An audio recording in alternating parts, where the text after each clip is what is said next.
The HOA president stood in my driveway blocking my moving truck. I couldn't move in until I paid HOA dues and submitted architectural approvals. I told her I owned the property. She pulled out her phone. "We're calling the police. You're trespassing, Karen." Didn't know I'd bought all 8 houses on that street at auction 3 weeks earlier. The street itself. The utility lines. Every piece of infrastructure the HOA claimed to control. 8 properties. $180,000 in HOA dues she'd collected over 5 years. $6,500 in back rent she owed me for. Living in my house, she thought the title HOA president gave her authority over property she'd never owned. Thought calling 911 on her own landlord would work. She was wrong.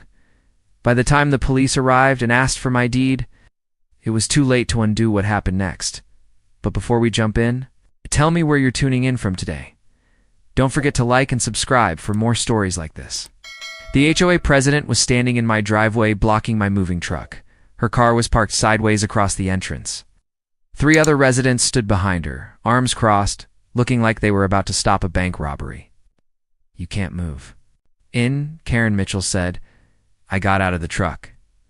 "Excuse me? You haven't paid HOA dues? You haven't submitted architectural approvals? You're not in compliance with Riverside Oaks regulations." I stared at her. "I own this property. That doesn't matter. Everyone follows the rules here. I don't think you understand. I own this property. So I own all 8 properties on this street. I bought them at auction 3 weeks ago, including the street itself, including the common areas. I own everything." Karen's expression didn't change. "You still need to follow HOA procedures. The HOA has no authority over me. I'm the property owner." She pulled out her phone. "We're calling the police. You're trespassing." "I'm trespassing on property I own. You're refusing to comply with HOA regulations," she said. "Already dialing 911. We need you removed." I looked at the 3 residents. Behind her, they nodded in agreement, completely confident that Karen was right. Let me back up and explain how I got here. 3 weeks earlier, I was sitting in a county courthouse, the cashier's check for $800,000 in a very specific plan. I'm a real estate investor. I've been doing this for 15 years, buying distressed properties, fixing them up, selling them for profit, foreclosures, tax sales, bankruptcy auctions, the deals other investors avoid because they're too complicated or too much work. This particular opportunity was one of the strangest I'd ever seen. Entire street of houses going up for auction as a single lot. Riverside Oaks, 8 identical. 3-bedroom homes on a private street in a quiet suburb about 40 minutes from the city. The street was built in 2015 by a development company called Riverside Development LLC. They'd built 8 houses, sold for 2 individual buyers, and then gone bankrupt in 2019. Before selling the rest, the remaining 4 properties sat empty for years while the bankruptcy wound through the courts.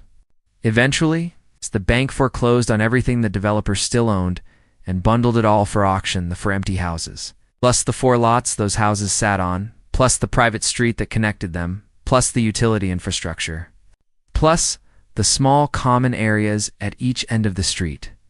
Everything, one package. It's one bid. I spent 2 weeks doing my homework. I pulled every document I could find: property surveys, title reports, HOA bylaws, utility easements, bankruptcy filings, county records. The more I dug, the more interesting the situation became.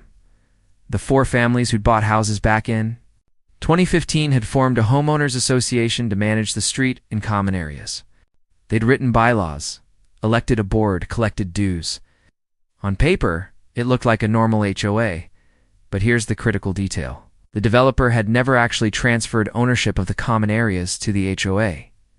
The HOA bylaws, said the association, controlled and managed the street and parks. But control isn't ownership. The developer had retained ownership of everything outside the 4 sold lots. When the developer went bankrupt, everything they still owned, including the street, the utility lines, and the common areas, became part of the bankruptcy estate, which meant whoever won the auction wouldn't just own the 4 empty houses. They'd own the land under the entire street. The water and electric lines running to every house, the small parks at each end, The infrastructure that made Riverside Oaks function as a community. I checked the deeds of the 4 existing homeowners. Each deed covered their house, an immediate lotta, about a quarter acre each. Nothing else. No shared ownership of the street. No easements for the common areas, just their individual properties. The HOA didn't own anything. They just thought they did. I showed up at the auction with my cashier's check. There were 3 other bidders, 2 flippers I recognized, and 1 investor I didn't know. The starting bid was $780,000, about 40% below market value for 8 houses in decent condition. I won at $780,000. 2 weeks later, I closed on the properties. I now owned all 8 houses on Riverside Oaks, plus the private street they sat on, plus the common areas, plus the utility infrastructure running underneath it all. My plan was straightforward: renovate and sell 6 of the houses, keep 2 as long-term rentals.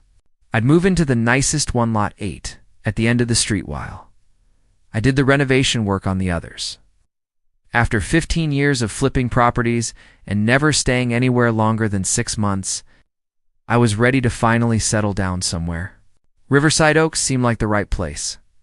3 days after closing, I received a letter in the mail. Official letterhead: Riverside Oaks Homeowners Association Board of Directors. The letter was from Karen Mitchell, HOA President. Dear new homeowner, welcome to Riverside Oaks. As a new resident, you're required to 1. Submit architectural approval forms for any exterior modifications within 30 days of occupancy. 2. Pay monthly HOA dues of $450, due on the 1st of each month. 3. Attend a mandatory new homeowner orientation meeting to review community standards and regulations. Failure to comply with these requirements will result in fines and potential legal action. We look forward to welcoming you to our community. Sincerely, Karen Mitchell, HOA President. I read the letter twice. These were standard requirements for HOA members, but I wasn't a typical homeowner. I owned all 8 properties. I was the majority landholder on the street. In fact, I owned more of Riverside Oaks than everyone else combined. I called the number at the bottom of the letter. A woman answered on the second ring: Karen Mitchell. This is about the letter I received regarding Riverside Oaks HOA. I just bought properties there and wanted to clarify a few things. Of course, she said, her tone polite but slightly condescending. Let me guess you want to know about the architectural review process.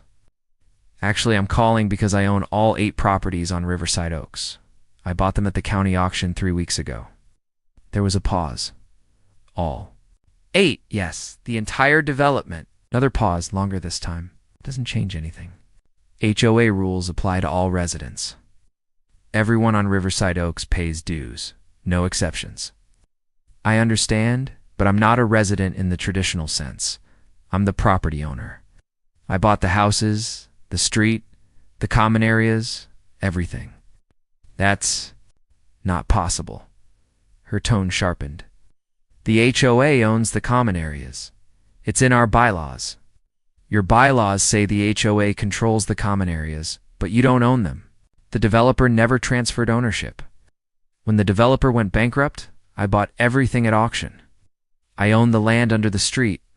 I own the utility lines. I own the parks. Check your DDL. See, it only covers your individual house and lot. Nothing else. I don't need to check anything, Karen said coldly. We've been managing this community for 5 years. We own the common areas. If you're going to live here, you'll follow our rules like everyone else. Pay your dues or face fines.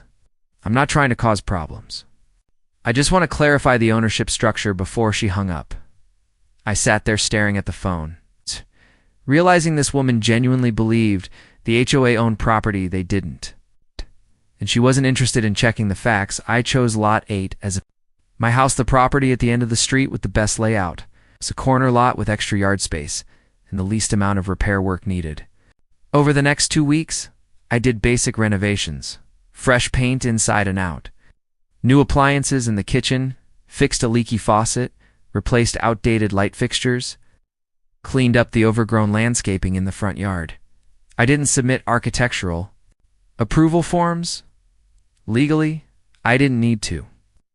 The HOA had no authority over property I owned outright. On day 5 of the renovation, I found a violation notice taped to my front door. Notice of violation. Unapproved exterior modifications you have. Painted the exterior of your residence without submitting required architectural plans for HOA review. Submit plans within 7 days or face a $300 fine. On day 9, another notice appeared. Notice of violation. Failure to submit required architectural plans. You have failed to comply with previous notice. Submit plans within 48 hours or face a $500 fine. I ignored both notices. The HOA had zero legal authority over my property. These were empty threats from an organization that didn't own what they claimed to own. Move-in day was scheduled for Saturday morning. I rented a moving truck, loaded it with my furniture and boxes, and hit the road at 7 a.m. The drive from my apartment to Riverside Oaks took about 40 minutes. Pulled onto Riverside Oaks at 7:30 a.m. Moving truck rumbling behind me, that's when I saw them. Karen Mitchell was standing in the middle of my driveway. Her car, a silver sedan, was parked sideways across the entrance, completely blocking access. 3 other residents stood with her, 2 men and a woman, all with their arms crossed, all looking deadly serious. I parked the moving truck on the street and got out. "Good morning," I said. "You can't move in," Karen said. "Excuse me? You haven't paid your HOA dues. You haven't submitted architectural approvals. You haven't attended orientation. You're not in compliance with Riverside Oaks regulations. How? Cannot move in until you are. Karen, I own this property. Moving in. Not until you follow the rules." One of the men stepped forward, tall, mid-40s, wearing a polo shirt with Riverside Oaks embroidered on the chest. "We have standards here. You can't just ignore them." "I'm not ignoring anything. I'm explaining that the HOA has no legal authority over me." "Everyone on this street follows HOA rules," the woman said. "No exceptions." "I own this street," I said slowly. "I own all 8 properties. I own the road you're standing on. I own the utility lines under your houses. HOA doesn't have authority over me because I own the property the HOA claims to control." He stared at me like I'd just told them. The earth was flat. "You're trespassing on HOA property," Karen said, pulling out her phone. "We're calling the police. I'm trespassing on my own property." "You're refusing to comply with regulations," she said. "Already dialing 911. We need you removed from this community." I heard her speaking to the dispatcher, her voice urgent and authoritative. "Yes, we have someone trespassing and refusing to leave private property. He's trying to move into a house without HOA approval. We need officers here immediately." She gave them the address. My address, and hung up. "Police will be here in 10 minutes, she said, looking satisfied. I stood there next to my moving truck, staring at this woman who was calling the cops too. "Evict me from my own property," a woman who lived on a street I owned, using utilities I owned, in a community whose entire infrastructure I controlled. And she had absolutely no idea. This was going to be a lot more complicated than I'd expected. The police arrived 8 minutes later. 2 officers, 1 older Hispanic man with sergeant stripes, 1 younger Asian woman. Their cruiser pulled up behind my moving truck, lights off. Karen immediately rushed toward them, waving her hands. "Thank God you're here. This man is trespassing." Pointed at me standing next to the moving truck like I was a wanted criminal. "Officer Rodriguez," the older one, according to his name plate, looked at me, then at Karen, then at the moving truck loaded with furniture. "What's going on here?" "He's trying to move into a property without HOA approval," Karen said, her voice urgent and authoritative. "We have regulations. He's refused to comply with any of them. He's trespassing on HOA property." Officer Rodriguez turned to me. "Sir, do you live here?" "I'm trying to," I said. "I own this property. I was in the process of moving in when she blocked my driveway and called you." "You can't just move in," Karen interrupted. "There are procedures. Architectural approvals, HOA dues, orientation." Officer Rodriguez held up a hand. "Ma'am, slow down. Sounds like a civil matter. We can't enforce HOA rules. He's trespassing," Karen insisted. The younger officer, Shun, stepped forward. "Sir, Do you have documentation showing you own this property? Yes. I walked to the cab of the moving truck and pulled out the folder I'd prepared specifically for this moment. Inside were copies of the deed, the title report, and the closing documents from the county auction. I handed them to Officer Chen. She reviewed them carefully, flipping through pages. This shows you purchased the property at 42 Riverside Oaks. 3 weeks ago? Yes, and the 7 other properties on this street. I bought all 8 at a county foreclosure auction. Karen's face went pale. That's impossible. You can't own all of them. Officer Chen looked up at me. You own all 8. Houses on this street? Yes, the developer went bankrupt. The bank foreclosed and auctioned everything as a single lot. Oh, I bought it all. Officer Rodriguez took the documents from Chen and reviewed them himself. These look legitimate. Turned to Karen. Ma'am, if he owns the property, you can't prevent him from occupying it. Even if he owns them, he can't move in without HOA approval. Karen's voice was rising now, desperate. We have rules, standards. He hasn't paid dues. He hasn't submitted architectural plans. He hasn't. That's between you and him, Officer Rodriguez said calmly. This is a civil dispute. You'll have to work it out through the courts or mediation. Can't force him to. Comply with HOA regulations. We're invoking our right to deny access to non-compliant homeowners. Officer Rodriguez sighed. Ma'am, that's not how property ownership works. If he owns the house, he has the legal right to occupy it. Karen's car was still parked across my driveway. I pointed at it. Can you tell her to move her car so I can access my property? Karen crossed her arms. This is HOA property. I'm parked. On a community street? He doesn't have the right to tell me where to park. This is my driveway, I said, on my property. Officer Rodriguez looked at Karen. Ma'am, is that your car blocking his driveway? I'm exercising the HOA's authority to move the car, ma'am. I'm not moving until he agrees to follow regulations. Officer. Rodriguez's tone hardened. Ma'am, you're interfering with his legal right to access his property. Move the car now, or I'll cite you for obstruction and have it towed. Karen stared at him, her face red, her hands shaking with rage. For a moment I thought she was going to refuse again. Then she stormed to her car. Oh, got in. And backed it out of the driveway with enough speed that her tires squealed. She parked it on the street about 50 feet away, got out, and slammed the door. Thank you, officers, I said. Officer Rodriguez handed my documents back.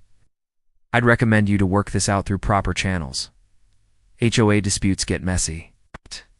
Want to talk to a lawyer? Already have one, I said. The officers got back in their cruiser and left. Bye now. Other residents had started coming out of their houses. 3 couples, 6 people, total gathered on the sidewalk, watching. Karen walked over to them, talking rapidly, gesturing at me in the moving truck. I started unloading furniture. I'd hired 2 movers to help, but they'd called that morning, saying they'd be an hour late. I was doing it myself for now, carrying boxes, dragging furniture up the front steps. One of the men from the sidewalk group walked over. He was maybe 50, wearing khaki shorts and a Riverside Oaks polo shirt. Excuse me, you can't just ignore HOA rules. I set down the box I was carrying. I'm not ignoring anything. I own this property. We have standards here, he said. Property. Values depend on everyone maintaining those standards. A woman joined him, short early 60s, with a tight gray perm. If you don't follow the architectural guidelines, it affects all of us.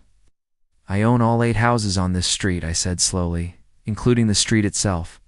The HOA has no legal authority over me. They stared at me like I'd spoken a foreign language. The man, his name was Tom, I'd learned later, turned to Karen. Can't we fine him into compliance? Karen's expression shifted from anger to satisfaction. Absolutely. We'll issue daily fines until he pays his dues and submits proper paperwork. She walked to her car, pulled out a leather folder, and returned with a stack of pre-printed forms. She started filling them out right there on the hood of her car. Minutes later, as I was carrying a couch up the front steps, Karen approached with 4 sheets of paper. These are formal violation notices, she said. Handing them to me, I set down the couch and looked at them. Notice of violation. #1. Unapproved occupancy. You have moved into a residence without HOA approval. Fine, $500. Notice of violation number 2. Failure to submit architectural review. You have modified property exterior without submitting required plans. Fine, $300. Notice of violation number 3. Unpaid HOA dues, monthly dues of $450 are past due. Fine, $450. Notice of violation number 4. Unauthorized. Use a community street. Your moving truck is parked on HOA property without a permit. Fine, $200. Total fines, $1 for 5-0. At the bottom of each notice, fines must be paid within 14 days. Each violation will escalate by $100 per day until resolved. You're not serious, I said. Completely serious, Karen said. Violated multiple community standards. Pay the fines and submit proper documentation, or the amounts will increase daily. The HOA has no authority to fine me. We have every authority. It's in our bylaws. Your bylaws apply to HOA members. I'm not a member. I'm the property owner. Karen smiled a tight, cold smile. We'll see what the courts say about that. She walked back to her group of supporters.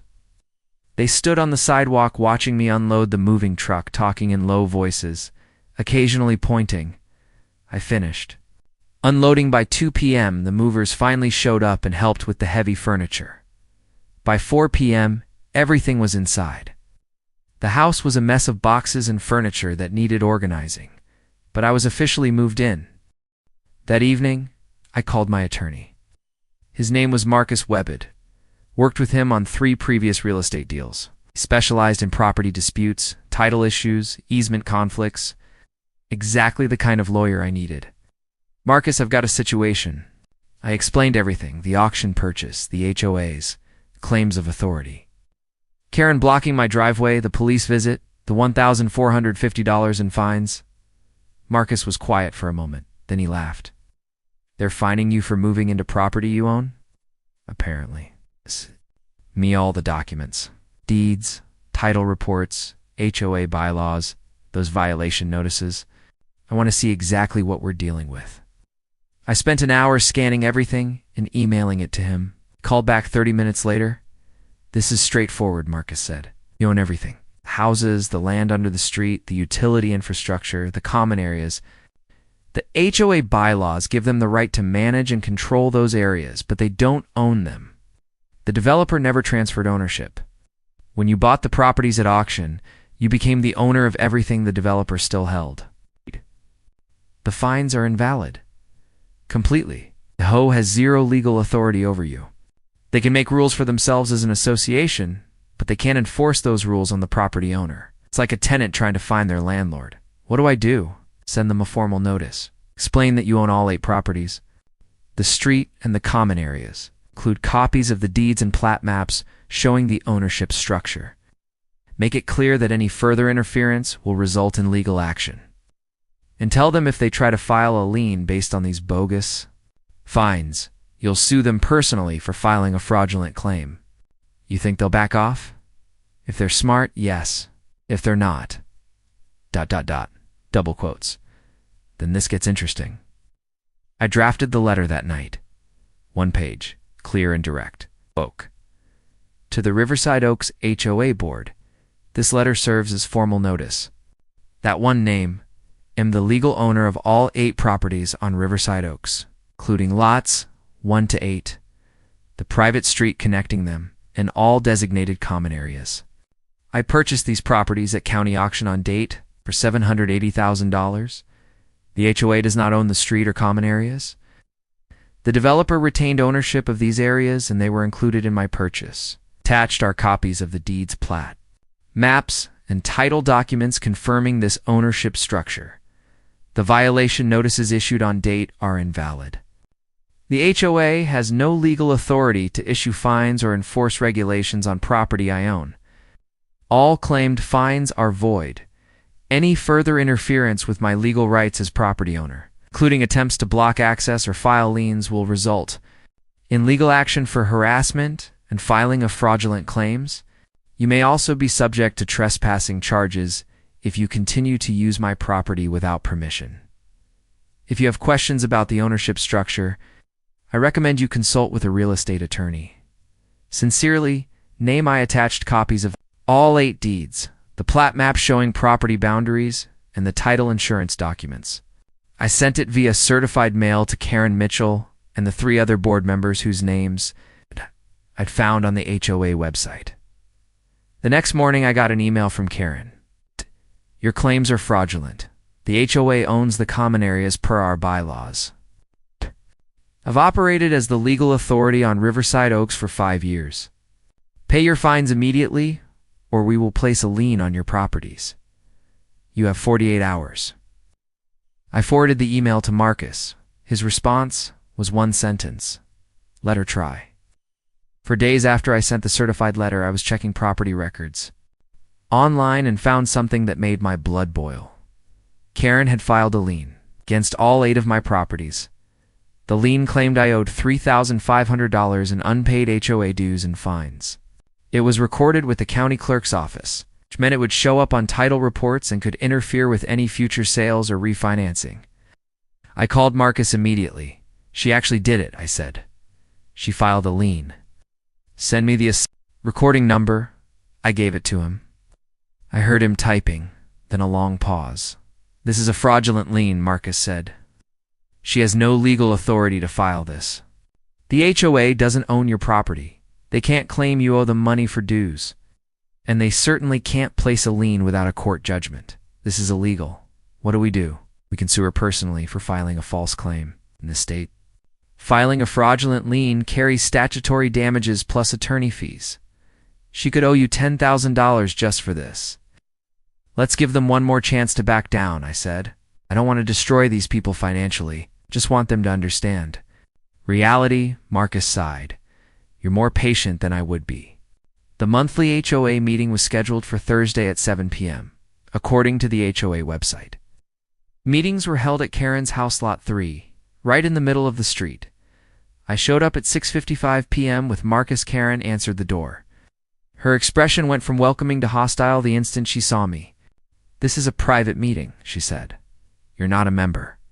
I own this entire street, I said. I'm here to clear up the confusion about ownership. You're not on the HOA registry. You need to leave.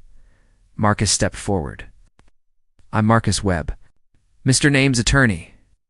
My client owns all 8 properties on Riverside Oaks, including the land your house sits on and the land you're standing on right now.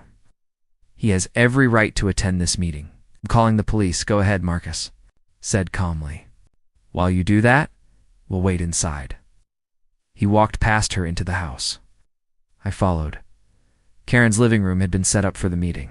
7 people sat on couches and folding chairs. Karen, 3 other board members, and 3 homeowners. They all turned to stare at us. He's trespassing, Karen said, pulling out her phone. I'm your landlord, I said. Technically, you're all living on property I own. A woman in her 50s, thin, nervous-looking, raised her hand slightly. I'm Linda. I'm the treasurer. What do you mean you own the property? I bought all 8 houses at auction, plus the street, plus the common areas. The developer never transferred ownership of anything except the 4 individual lots to the original buyers. When the developer went bankrupt, I bought everything else. Karen dialed 911. Yes, I need police. Marcus held up his phone. I have Officer Rodriguez's direct number from the other day. Should I call him and save you the trouble of lying to dispatch again? Karen lowered her phone. Marcus walked to the front of the room and connected his laptop to Karen's TV. Let me show you something. He pulled up a county property records website and entered the address for Riverside Oaks. The plat map appeared on screen, showing all 8 lots clearly marked. These are the 8 properties, Marcus said. Lots 1 through 8. Now, let me show you who owns what. He clicked on Lot 3, Karen's house. The deed information appeared. Karen Mitchell purchased 2016. Property description, Lot 3, Riverside Oaks subdivision, 0.23 acres. He clicked on Lot 6, Linda's house, Linda Park, purchased 2015. Property description, Lot 6, Riverside Oaks subdivision, 0.24 acres. He pulled up the deeds for the other 2 original homeowners. Same thing, each deed covered only their individual lot. Notice what's missing, Marcus said. No mention of the street, no mention of common areas. Your deeds only cover your houses and immediate lots, nothing else. He switched to a document showing my purchase. My client purchased lots 1, 2, 4, 5, 7, and 8, the 6 properties that went into foreclosure. He also purchased the private street right-of-way, the utility easements, and the designated common areas at each end of the street. Total purchase. Price: $780,000.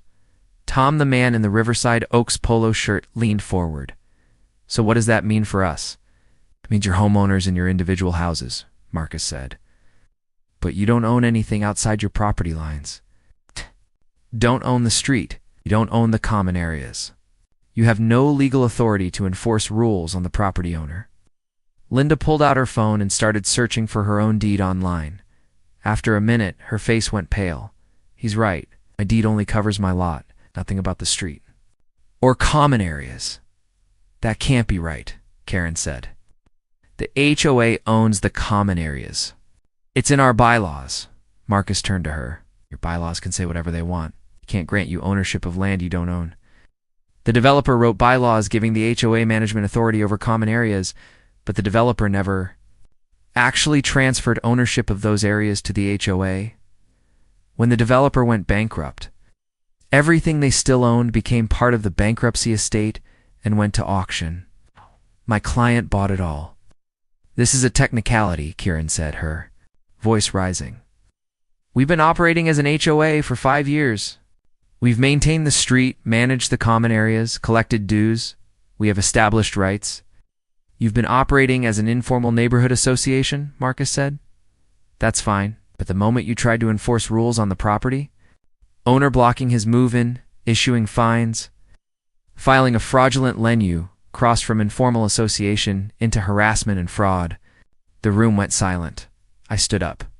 Here's what I'm offering. I'll deed the street and common areas to the HOA at no cost. You'll own them outright. I'll even throw in $5,000 for initial maintenance. But there's one condition. Karen crossed her arms. What condition? You remove all fines against me, drop all claims, remove the fraudulent lien you filed, and resign as HOA president. The board elects a new president. We transfer the property, and everyone moves on. Clean slate. Absolutely not, Karen said. I built this community. Been president since day one. I'm not stepping down because you bought some houses at an auction.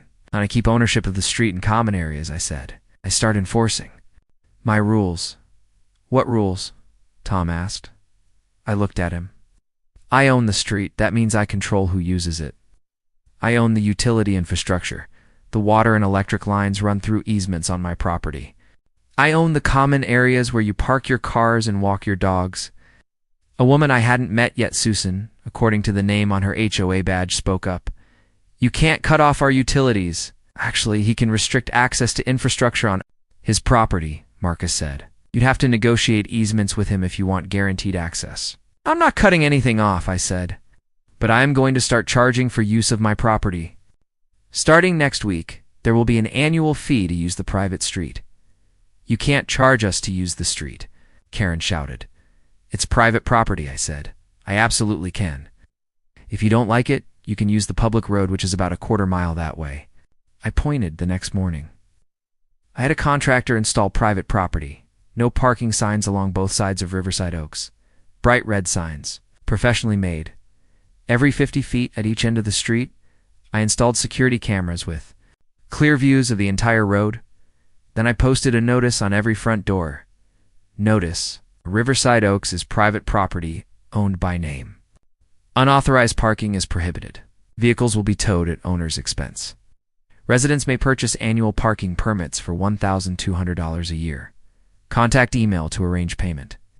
Karen's response was immediate. She parked her car directly in front of her house, right under one of the no parking signs. I gave her 30 minutes. Then I called the tow company I'd already arranged. The truck arrived 20 minutes later. The driver hooked up Karen's silver sedan and drove away. Karen came running out of her house. What are you doing? That's my car. You're parked illegally on private property, I said. The signs are clearly posted. This is my street. I live here. This is my street. You live in a house on my street. She pulled out her phone and called the police. Again. The same two officers from before. Rodriguez and Shun showed up 15 minutes later. He stole my car, Karen said. He had it illegally towed. Officer Rodriguez looked at the no parking signs, then at me. Sir, did you have her vehicle towed? Yes. She was parked on private property without permission. You own this street? I handed him the same documents from before, plus the new plat map with ownership clearly marked. Officer Rodriguez reviewed them and sighed. Ma'am, he owns the street. He has the right to control parking. I live here. Well, I have to park somewhere. It's between you and him, Officer Rodriguez said. If he owns the property and you're parked without permission, it's a legal tow. Karen's hands were shaking. Where's my car? Joe's towing, I said. It'll cost you $250 to get it out of impound. That night, Karen sent an email to all Riverside Oaks residents calling an emergency HOA meeting. Subject line, urgent legal action against property owner for harassment and extortion. The meeting was held 2 days later. I didn't attend, but Linda the treasurer called me afterward. We voted to hire an attorney to sue you, she said quietly. Karen pushed it through. I voted against it, but she had the majority. Good. You hire? Some firm from downtown? Thompson and Associates? I called Marcus and told him, 2 days later. Marcus got a call from the attorney. Karen had hired a man named Robert Thompson. Marcus put him on speaker so I could hear. Marcus, I've reviewed the case, Thompson said. Your client owns everything. The deeds are clear. The HOA has no standing. That's what I told them. I recommended they drop this and settle, except his offer to deed the common areas, cut their losses, and the President Karen Mitchell refused. She wants to go to court. She's convinced they have established rights through years of operation. They don't. I know. I told her that. Won't listen. So here's what I'm doing. I'm withdrawing from the case. I'm not taking their money to file a lawsuit. I know they'll lose. Called to give you a heads up. She's going to find another attorney, someone less ethical who'll file anyway. Thanks for letting me know. Marcus looked up. Me. She's going to court. Let her, I said. I'm done being patient. Karen found a new attorney within a week. His name was David Chen, and according to his website, he specialized in aggressive advocacy for homeowners' rights. His billboards were all over the highway fighting for you. Marcus got the lawsuit complaint 2 weeks later. Called me that afternoon. They filed, he said. What are they claiming? It's interference with homeowner rights, extortion, harassment. And my personal favorite, weaponizing property ownership to punish residents. Weaponizing property ownership? That's the actual language in the complaint. They're claiming you're using your ownership of the street to retaliate against the HOA for enforcing legitimate rules. What do they want? They want the court to force you to deed the common areas to the HOA at no cost, remove all parking restrictions, pay $50,000 in damages for emotional distress, and cover their legal fees. I laughed. They're suing me for doing exactly what I offered to do for free, except they don't want you to have any conditions. They want the land, they want you to stop charging for parking, and they want you to pay them for the trouble. Can they win? No. This is frivolous, but we'll have to defend it, which means time and money. That's what they're counting on, making it expensive enough that you settle. I'm not settling, good Marcus said, because I want to bury them. Discovery started in January. Marcus requested all financial records from the HOA, going back 5 years, bank statements, receipts, invoices, dues, collection records. Everything. Linda, the new interim president, cooperated fully. She sent boxes of documents. Marcus spent 2 weeks going through them with his paralegal. Then he called me into his office. You need to see this, he said, spreading papers across his conference table. The HOA had been collecting dues from all.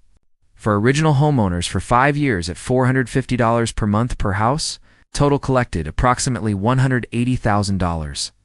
That's a lot of money for maintaining a single street and 2 small parks, I said. Look at what they spent it on. The financial records showed approximately $40,000 spent on actual maintenance over 5 years. Snow plowing, lawn care for the common areas, some landscaping, replacing a few streetlights. The remaining $140,000 had mostly gone to a company called Greenscape Management Services for something called Community Management and Consulting. To Marcus. Pulled up the business registration for Greenscape Management. The owner, Karen Mitchell, she's been paying herself, said $2,500 per month for 5 years. That's $150,000 directly into her pocket. There's also a line item for HOA president compensation, another $500 per month. Is that legal? It depends. Some HOAs compensate board members, but it has to be disclosed to homeowners and approved by vote. I asked Linda. She had no idea Karen was taking any money. Karen handled all vendor contracts herself. The other board members only saw summary financial reports, never the actual invoices. So she's been embezzling from her neighbors for 5 years, and then she sued you for harassment, Marcus said, smiling. We're filing a counterclaim. The counterclaim was 20 pages long. Marcus filed it a week later. It named Karen Mitchell personally for fraud, fraudulent lien filing, and theft of services, specifically using my private street for 5 years without permission or payment. It also named the 3 board members who'd authorized the lawsuit for enabling fraudulent actions, though Marcus noted in the filing that Linda had cooperated fully with discovery. We demanded $25,000 in damages, removal of the fraudulent lien, reimbursement of all legal fees, and a full accounting of HOA funds. The court ordered mediation before trial. The session was scheduled for February 15th at the county courthouse. The mediator was a retired judge named Patricia Hoffman. She'd been doing mediation for 20 years and had a reputation for not tolerating nonsense. We met in a conference room, me and Marcus on one side, Karen and her attorney David Chen on the other. Linda and the other board members sat in a separate waiting room. Judge Hoffman reviewed both the lawsuit and counterclaim for 30 minutes while we sat in silence. Then she looked up. Let me be direct, she said. The HOA has no legal standing. Here, you don't own the property you claim to control. Mr. Name bought it at a legitimate auction. Your bylaws don't grant you ownership rights. They never did. Karen started to speak. Judge Hoffman held up her hand. However, she continued, turning to me, you're within your legal rights. But you're creating problems for innocent homeowners who had nothing to do with this dispute. Charging $1,200 per year for street parking is punitive. I offered to deed everything to the HOA for free, I said. She refused. I'm not resigning, Karen said. I built this community.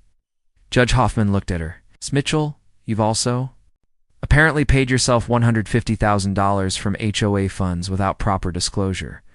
That's going to be a problem if we go to trial. Karen's face went pale. Those were legitimate management fees. Were they approved by the board, disclosed to homeowners? Silence. Here's my recommendation, Judge Hoffman said. Mr. Name deeds the street and common areas to the HOA. The HOA pays him $50,000 for 5 years of unauthorized use. Ms. Mitchell resigns as president and is permanently banned from the board. All fines against Mr. Name are voided. Everyone moves on. Linda was called in from the waiting room. She agreed immediately. That's fair, Linda said. We'll accept Ms. Mitchell. Judge Hoffman asked. No, Karen said. I'm not resigning. I've been president since this community was founded. Not stepping down. The other 2 board members, Tom and Susan, were brought in. Judge Hoffman explained the proposed settlement. We should take it, Tom said. Karen, we can't win this. We're going to trial, Karen said. I'm not backing down. Linda looked at her. Karen, we can't afford to lose this. If we go to trial and lose, we'll owe his legal fees on top of everything. Else, some of us could be held personally liable. We're not losing, Karen said. This isn't your decision alone, Linda said. We're a board. We vote. They held an emergency vote right there in the mediation room. 3 votes to accept the settlement. 1 vote Corinne's to proceed to trial. You can't override me, Corinne shouted. I'm the president. You were the president, Linda said. As of this moment, the board votes to remove you for acting against the HOA's best interests.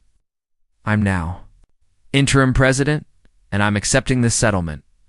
Karen stood up, knocking her chair backward. I'll sue all of you for this. Get in line, Marcus said. Karen stormed out. Her attorney David Chen looked embarrassed, ill. I'll be in touch about withdrawing from the case. 2 days later, Karen filed for a restraining order against me. The petition claimed I was harassing her, stalking her property, and creating a hostile living environment. The hearing was scheduled for the following week. I showed up with Marcus. Karen showed up alone. David Chen had officially withdrawn as her attorney. The judge reviewed Karen's petition, then looked at me. Mr. Name, have you had any contact with Ms. Mitchell in the past 2 weeks? No, Your Honor. I've avoided her completely. Have you threatened her in any way? No, Your Honor. The judge turned to Karen. Ms. Mitchell? What evidence do you have of harassment? He towed my car. He installed cameras pointing at my house. He's trying to force me out of the community. I built. He owns the street where your car was parked, has the right to install security cameras on his property. And according to the mediation report, he's offered to deed the common areas to the HOA. I see no evidence of harassment here. Petition denied. Karen started posting on neighborhood social media that night. Facebook groups, Nextdoor, community forums, seen where she could reach people. Local investor trying to steal our community. Riverside Oaks is under attack from corporate greed. Stand with us. She created an online petition. Save Riverside Oaks from predatory property practices. And she got 50 signatures from people in surrounding neighborhoods who had no idea what the actual situation was. Linda called me. I'm sorry about this. What? We're trying to get her to stop. It's fine, I said. Let her vent. 3 days later, Linda called again. We held an emergency board meeting without Karen. We voted to remove her as president for acting against the HOA's best interests and exposing us to legal liability. I'm now the official president. Can you do that? The bylaws allow removal of board members by majority vote for cause. We had cause. She's out. What did she say? We didn't tell her. We'll send her a formal letter tomorrow. Linda called me the next day. We want to settle. What do you need? The original offer stands. I'll deed the street and common areas too. The HOA for free. You pay me $15,000 for past unauthorized use. I'm reducing it from $50,000 as a gesture of goodwill. All fines against me are voided. Karen is permanently banned from the board, and the HOA issues a formal apology. Done, Linda said. I'll have our attorney draw up the papers. The settlement was finalized 2 weeks later. Deeds to the street in both common areas. The HOA paid me $15,000. All fines were officially voided. The fraudulent lien was removed from the county records. Linda sent a formal apology letter on HOA letterhead. It's acknowledging that I'd been treated unfairly, and that the HOA had overstepped its authority. Karen showed up at the next HOA meeting. Anyway, walking in like she still belonged there. I'm here for the board meeting, she announced. Linda looked up from the head of the table. Karen, you were removed from the board by majority vote. You're no longer president. That vote was invalid. I'm still president. No, you're not. The vote was legitimate and followed proper procedure. You're welcome to attend as a resident, but you're not on the board. I'll sue all of you for this, Karen shouted, Tom to man in the Riverside Oaks. Pulaw stood up. Karen, just stop. You've cost us enough already. Settled the lawsuit. We paid him $15,000 we didn't have, and we almost got sued personally because of your ego. It's over. Karen left without another word. The street and common areas now officially belong to the HOA. Maintenance was their responsibility. The parking permits I'd imposed were voided. Okay, everything went back to normal, except for one thing. A week after the settlement, I was reviewing the property records for all 8 houses, making sure the deed transfers had been properly recorded. That's when I noticed something about Lot 3, Karen's house. It was listed as a rental property. I pulled up the lease agreements that had transferred to me when I bought the properties. Most of the houses had been vacant, but 2 had existing tenants whose leases I'd inherited. One of them was Karen Mitchell. She wasn't a homeowner. She'd been renting from the previous owner, the developer who'd gone bankrupt. When I bought the properties at auction, I'd become her landlord. I checked the payment history. Her rent was $2,200 per month. Her lease had expired 4 months ago and converted to month-to-month. Her last payment was 3 months ago. She was $6,600 behind on rent. I called Marcus. You're not going to believe this, I said. Karen Mitchell has been renting from you this entire time, Marcus said. She's been acting like she owns the place, running the HOA like a dictator, calling the police to evict you from your own property, and the whole time, she's been your tenant. I stared at the lease agreement on my screen. Tenant name, Karen Mitchell. Lot 3, Riverside Oaks. Monthly rent, $2,200. Last payment received 3 months ago. She owes me $6,600 in back rent, I said. Her lease expired 4 months ago, Marcus added. She's month to month now, which means you can terminate with proper notice. Do you want to pursue eviction? Thought about it for exactly 3 seconds. Send her a notice. She has 5 days to pay in full or vacate. Marcus drafted the notice that afternoon. It was direct and legally precise. Dear Ms. Mitchell, you are currently in arrears on rent payments for the property at Lot 3 Riverside Oaks, in the amount of $6,600 3 months, at $2,200 a month. This constitutes a material breach of your lease agreement. You have 5 days from receipt of this notice to pay all past due rent in full or vacate the premises. Failure to comply will result in eviction proceedings. Sincerely, Marcus Webb. Attorney for property owner. He sent it via certified mail and email. Karen's response came 2 hours later. Email only, all caps. I'm not paying you a cent. This is retaliation for standing up to you and protecting our community. I will see you in court. Marcus forwarded it to me with a 1-sentence reply that makes this easier. We file for eviction. The eviction lawsuit was filed 3 days later in county court. The claims were straightforward: non-payment of rent and holdover tenancy after lease expiration. The court date was set for 3 weeks out standard. It's timeline for eviction cases. Karen received the summons by a sheriff's deputy at her front door. I watched from my window as she read it, her face going red, then pale, then red again. That night, she posted on every social media platform she could find. Urgent. Greedy landlord is trying to evict me for standing up for homeowners' rights. This is retaliation because I fought his predatory practices. He's trying to make me homeless because I dared to challenge him. Hashtag Justice Forker and hashtag Stand Up to Greed. She posted photos of herself looking sad and vulnerable. She posted screenshots of the eviction notice with my name highlighted. She created a GoFundMe. Help Karen fight unjust eviction. Within 2 days, she'd raised $400 from people who didn't know the full story. I stayed quiet. Marcus advised me not to respond publicly, would only fuel the drama. But the residents of Riverside Oaks knew the truth. They started speaking. Linda posted in the neighborhood Facebook group. For clarity, since there's misinformation circulating, Karen was removed as HOA president by board vote for costing the HOA $15,000. In legal fees fighting a lawsuit, we had no chance of winning. The eviction has nothing to do with her role in the HOA. She hasn't paid rent in 3 months. That's why she's being evicted. Tom posted his own comment.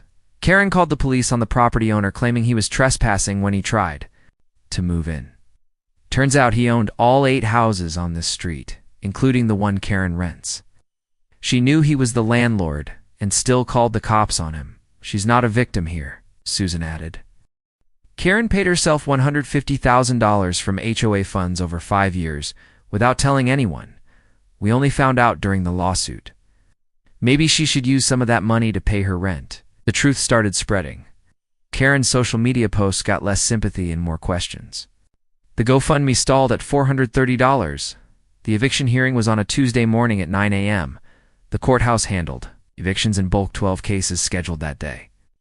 Each given about 15 minutes, I arrived with Marcus at 8:45. Karen was all ready. There, sitting alone on a bench in the hallway. No attorney. She was representing herself. When our case was called, we filed into a small courtroom. The judge was a woman in her 60s who looked tired and unimpressed. Case number 2026 CV4421, the clerk announced. Name verse, Karen Mitchell. The judge looked at Karen. Ms. Mitchell, do you have legal representation? No, Your Honor. I'm representing myself because this eviction is retaliation. He's punishing me for standing up to him as HOA president. The judge looked at me. Mr. Name, what are the grounds for eviction? Non-payment of rent, Your Honor? Ms. Mitchell hasn't paid rent in 3 months. She owes $6,600 in back rent. The judge turned back to Karen. Ms. Mitchell, did you pay rent for the last 3 months? I withheld rent because of uninhabitable conditions. What conditions? Karen pulled out her phone and started reading from notes. He installed security cameras on the street pointing at my house. He towed my car. He charged residents $1,200 for parking permits.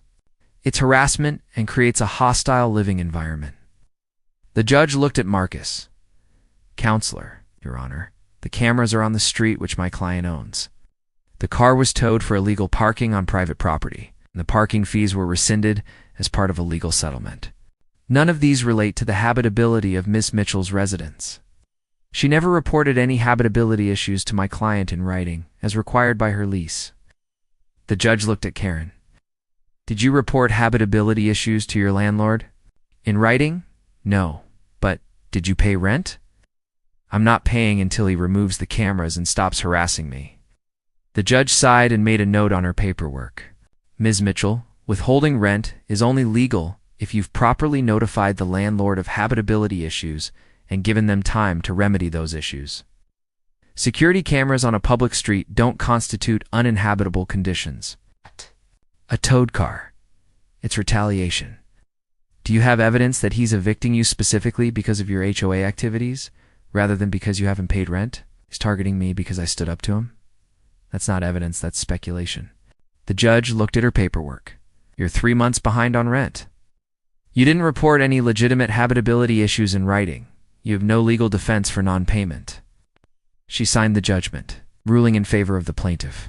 Ms. Mitchell, you're ordered to vacate the property within 10 days. You're also ordered to pay $6,600 in back rent, plus court costs of $350.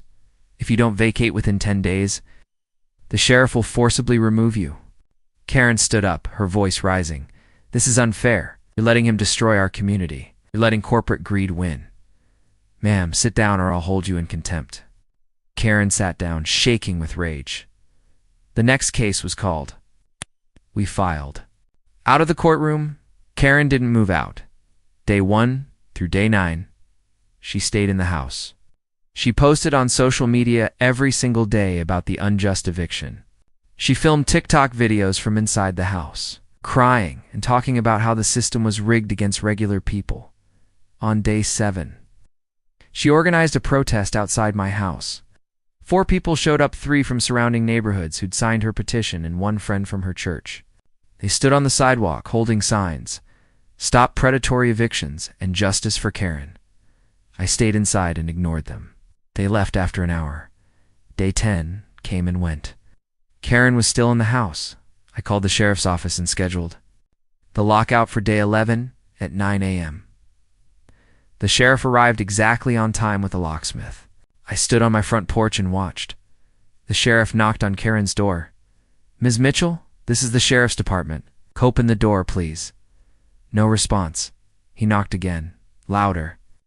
"Ma'am, we have a court order for eviction." "Okay, open the door, or we'll force entry." The door opened. Karen stood there in sweatpants and a hoodie, her eyes red from crying. "You're making me homeless," she said. "Ma'am, you have 30 minutes to gather essential personal items. The locksmith will then change the locks. Any items left behind will be stored for 15 days, after which they'll be disposed of per state law." "Where am I supposed to go?" "It's not my concern, ma'am." "You were ordered to vacate 10 days ago." Karen grabbed suitcases and started packing. She took clothes, some boxes of personal items, her laptop. She left most of the furniture per the lease agreement.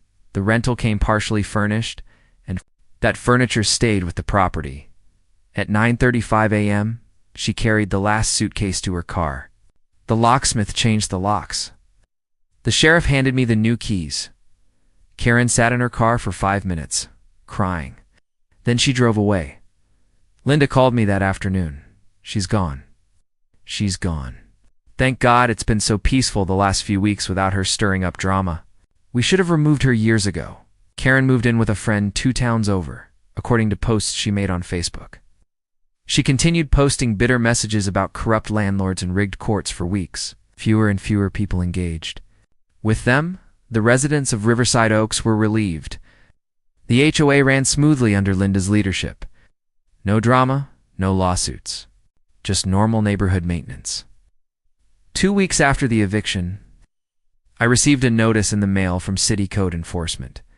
Someone had filed a complaint claiming my rental properties on Riverside Oaks violated safety codes. The complaint listed structural damage, electrical hazards, and unpermitted modifications. A city inspector showed up 3 days later. He walked through the property Karen had been renting. Checking outlets, stairs, railings, smoke detectors, he found 2 minor issues: a loose handrail on the front steps and 2 electrical outlets with outdated covers. Nothing serious, nothing that constituted a safety violation. "I'll write these up," the inspector said. "You've got 30 days to fix them. After that, you're clear." "Can I ask who filed the complaint?" He checked his paperwork. "Filed online, name listed as ... Jennifer Thompson." "I'd never heard of Jennifer Thompson," I asked. Linda and Tom neither had heard the name either. "Might be fake," the inspector said. We get that sometimes. People file complaints under fake names. I had the repairs done within a week. Then another complaint came in. Different fake name, Robert Martinez, claiming the house at Lot 5 had plumbing issues and mold. Another inspection, nothing found. Then another complaint. Susan Chen, electrical hazards at Lot 7. Another inspection. Nothing found. Over 3 weeks, I received 8 separate code enforcement complaints, all filed under different fake names, all claiming violations at different properties on Riverside Oaks. Every inspection cost me $300 and half a day of my time. The city was getting annoyed too. They were sending inspectors out for bogus complaints. I called Marcus. "Someone's filing false complaints. I think it's Karen." "Can you prove it?" "Not yet." Marcus contacted the city attorney's office. He explained the situation and requested the IP addresses of the computers used to file the online complaints. The city attorney reviewed the request and agreed filing false complaints was illegal. And if someone was abusing the system, they wanted to know. 2 weeks later, Marcus got the report. 8 complaints. 3 different IP addresses. 1 matched. Karen's cell phone. 1 matched a public library computer security footage showed Karen using that computer at the exact timestamp the complaint was filed. 1 matched a coffee shop downtown. Karen's credit card receipt showed she'd been there at the exact time that complaint was submitted. She filed all 8 complaints, Marcus said, using fake names, trying to get your properties condemned or at least cost you time and money. What do? We file for a restraining order, and we sue her for harassment. But the complaints didn't stop after the first 8. Over the next 3 weeks, I received 12 more code enforcement complaints, all filed anonymously or under obviously fake names. Michael Johnson claimed Lot 2 had structural damage to the foundation. Patricia Lee reported electrical hazards at Lot 4. David Williams said Lot 7 had unpermitted work and plumbing violations. The city sent inspectors every single time. Each inspection cost me $300 and ate up half a day while I met the inspector, walked them through the property, and waited while they checked everything. They never found anything serious. A loose outlet cover here, a minor crack in a sidewalk there. Nothing that constituted a real violation. By the 12th complaint, even the city inspectors were getting annoyed. "Whoever's filing these is wasting everyone's time," one inspector told me. "These are bogus complaints. Should file a police report. Someone's filing false complaints to harass you. That's illegal. We need to find out who." "I think we both know who," I said. Marcus contacted the city attorney's office and requested the IP addresses of all computers used to file the online complaints. He explained the situation: serial false complaints, clear pattern of harassment, abuse of city resources. The city attorney agreed to provide the information. Filing false complaints was a misdemeanor, and if someone was systematically abusing the system, they wanted to prosecute. 2 weeks later, we got the report. 12 complaints filed over 3 weeks. 3 different IP addresses. The first IP address matched Karen. Mitchell's cell phone traced through her mobile carrier. The second matched a computer at the public library on Maple Street. Marcus requested security footage from the library for the date and time that complaint was filed. The footage showed Karen sitting at that computer at exactly 2:47 p.m. The timestamp on the complaint submission, the third IP address belonged to a coffee shop downtown called Brew and Bean. Marcus checked Karen's credit card records. She'd used her card at that coffee shop at 10:23 a.m. on the day that complaint was filed. The complaint timestamp, 10:31 a.m. She filed all 12 complaints, Marcus said. Using fake names, different locations, trying to cover her tracks. She's harassing you. What do? We file for a restraining order? And then we sue her for every dime this has cost you. The restraining order hearing was scheduled 2 weeks later. Karen showed up representing herself again, no attorney. Marcus presented the evidence, the fake complaints, the IP address matches, the security footage, the credit card receipts. He also presented evidence that Karen had been repeatedly driving past my properties on Riverside Oaks despite no longer living there. The judge reviewed everything carefully. Then he looked at Karen. Double quotes, Miss Mitchell, did you file these complaints? Was concerned about safety, Karen said. Those properties are rentals now. I wanted to make sure they were up to code. Under fake names. I didn't want him to retaliate against me. You filed 12 complaints in 3 weeks. City inspectors found no violations. You used city resources to harass the plaintiff. I was protecting my former community. The judge was not impressed. You were evicted from that community for non-payment of rent. You no longer have any connection to those properties. Filing false complaints is abuse of government resources and constitutes harassment. He signed the restraining order. Ms. Mitchell, you are ordered to stay at least 500 feet from all properties on Riverside Oaks. You may not contact the plaintiff directly or indirectly. You may not file any further complaints regarding those properties unless you have first-hand knowledge of an actual code violation. Violation of this order will result in arrest. He also ordered Karen to pay $2,400 in reimbursement for the false inspection costs. $200 per complaint times 12. This is unfair, Karen said, standing. He evicted me illegally, and now you're punishing me for trying to hold him accountable. Ma'am, sit down. This hearing is over. 3 days after the restraining order was issued, I got a call at 6 a.m. from Tom, one of the Riverside Oaks residents. You need to come down here, he said.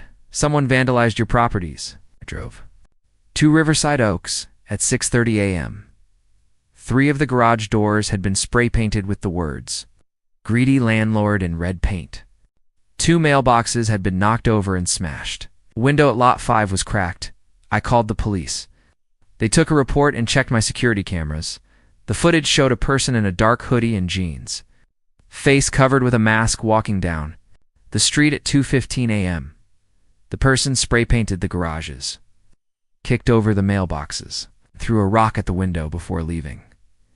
The video wasn't clear enough to identify the person's face, but the build, the height, the movements, everything matched Karen. We can't arrest her based on this, the officer said, but you can use it in a civil case. Marcus filed a lawsuit the next day. The complaint was comprehensive.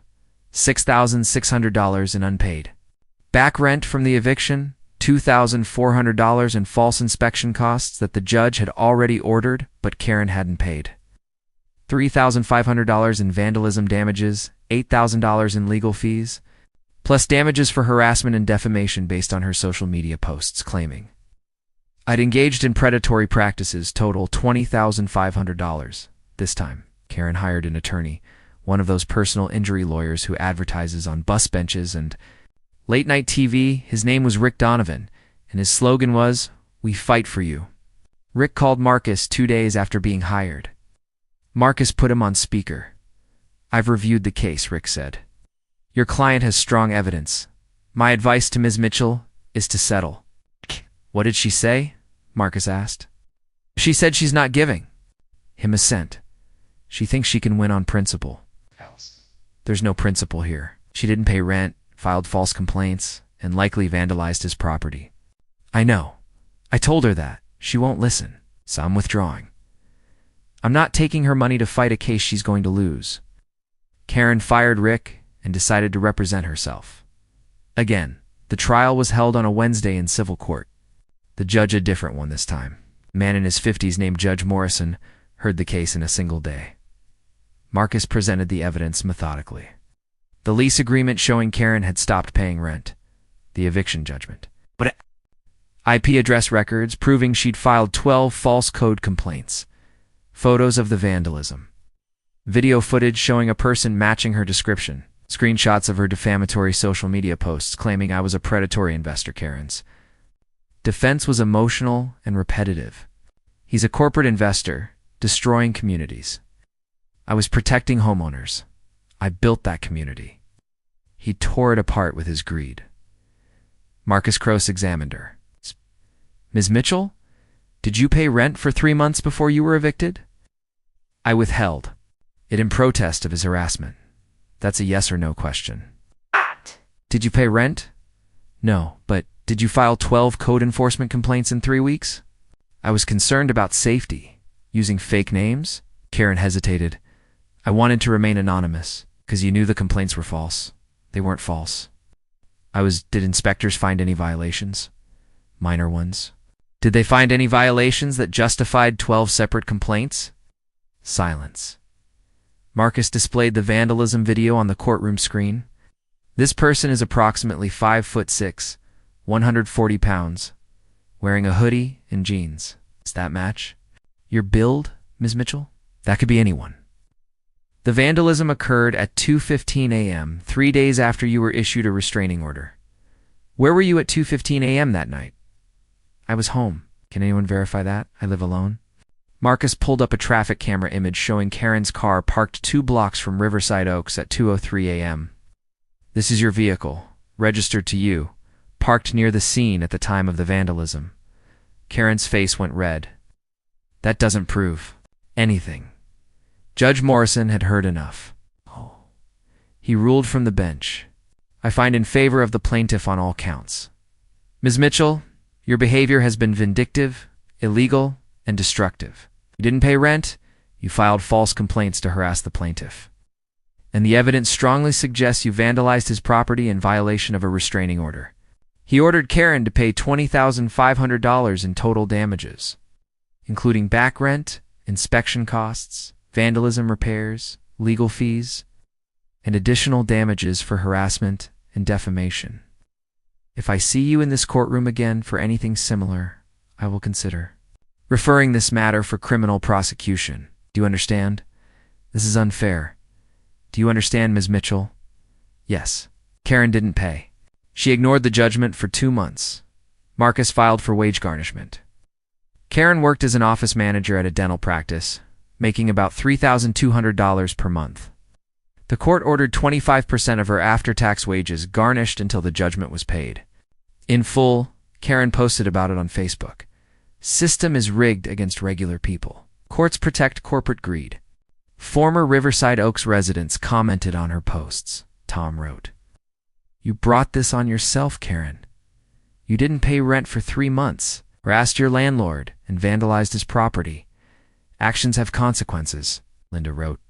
"You cost the HOA $15,000 fighting a lawsuit you knew we'd lose. You paid yourself $150,000 without telling anyone.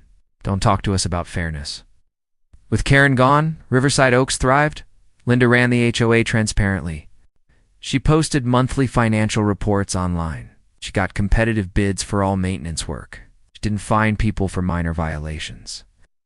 The HOA became what it was supposed to be, a functional organization that maintained common areas and stayed out of residents' lives. I renovated the remaining vacant properties. I sold 4 of them to families who wanted to live there. I kept for as long-term rentals, including the one Karen had lived in.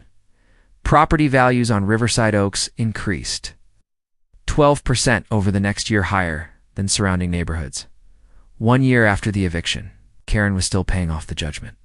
Through wage garnishment, she had 3 more years to go. She posted occasionally on social media, still claiming she'd been protecting the community and that I was a predatory investor. Fewer and fewer people engaged with her posts. I rarely thought about her. Then one afternoon, I got an email notification from the State Real Estate Licensing Board.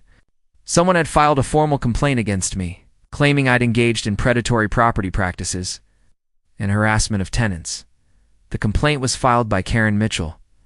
I forwarded it to Marcus. He called the licensing board, explained the full history, and sent them copies of all court judgments.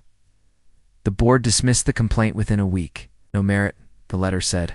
Marcus called me. She's never going to stop. Let her try, I said. She's irrelevant now. And she was.